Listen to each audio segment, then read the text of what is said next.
que tal a gente virar uma espécie de detetive químico hoje?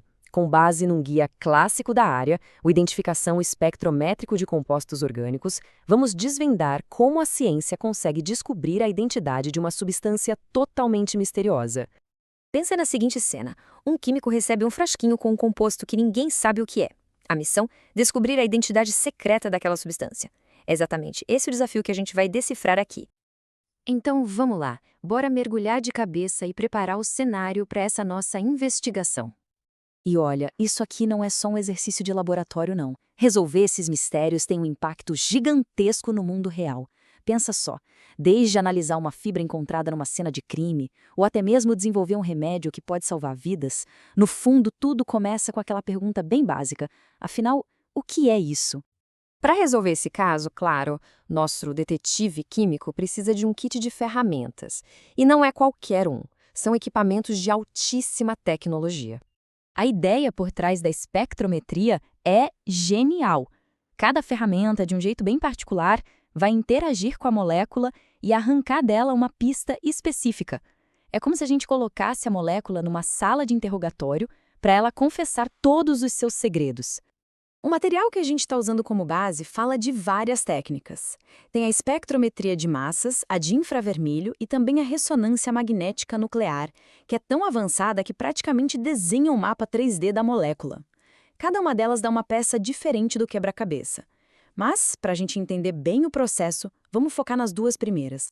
Então vamos lá. Primeira pista. Quando se investiga um suspeito, a primeira coisa é ter uma descrição básica, certo? Na química, essa descrição começa pelo peso. A gente precisa saber o peso da molécula.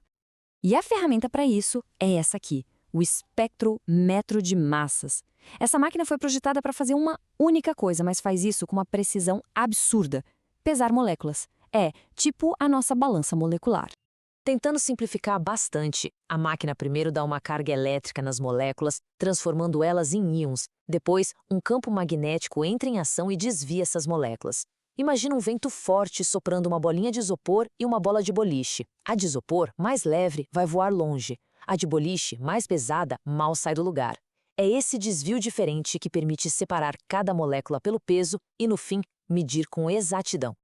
O resultado que sai da máquina é esse gráfico, que os químicos chamam de espectro. E tá vendo aquele pico mais alto lá na direita? Ele geralmente entrega a nossa primeira grande pista, o peso molecular exato do nosso composto misterioso. Pronto, já temos uma identidade básica do suspeito. Certo. Agora a gente já sabe o peso. Mas só isso não basta, né? Precisamos de mais detalhes. De algo que seja único, tipo uma impressão digital, para realmente cravar a identidade do nosso suspeito molecular. E para conseguir essa impressão digital, a gente usa outra ferramenta. Enquanto a espectrometria de massas meio que quebra a molécula para pesar os pedaços, a espectroscopia de infravermelho é bem mais sutil. Ela só joga uma luz infravermelha na molécula para identificar os componentes específicos que estão lá dentro. E o que são essas impressões digitais? Na prática, são os blocos de construção da molécula, as ligações químicas e os grupos funcionais. É como olhar para uma casa e conseguir dizer: ah, aqui usaram tijolo baiano, ali tem uma viga de aço e o telhado é de cerâmica. Essa é a nossa segunda grande pista. Beleza! Agora, com as pistas na mão, o nosso detetive finalmente pode sentar e começar a montar esse quebra-cabeça. E aqui tá o pulo do gato. Nenhuma dessas técnicas sozinha resolve o mistério.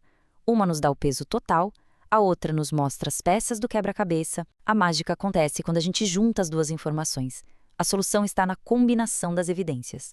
É essa abordagem em conjunto, essa sinergia, que o material original tanto fala, que finalmente resolve o mistério.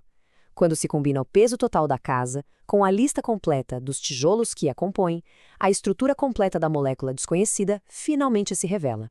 Isso nos lembra daquele velho ditado, né? O todo é maior que a soma das suas partes. Na análise química moderna, isso é a mais pura verdade.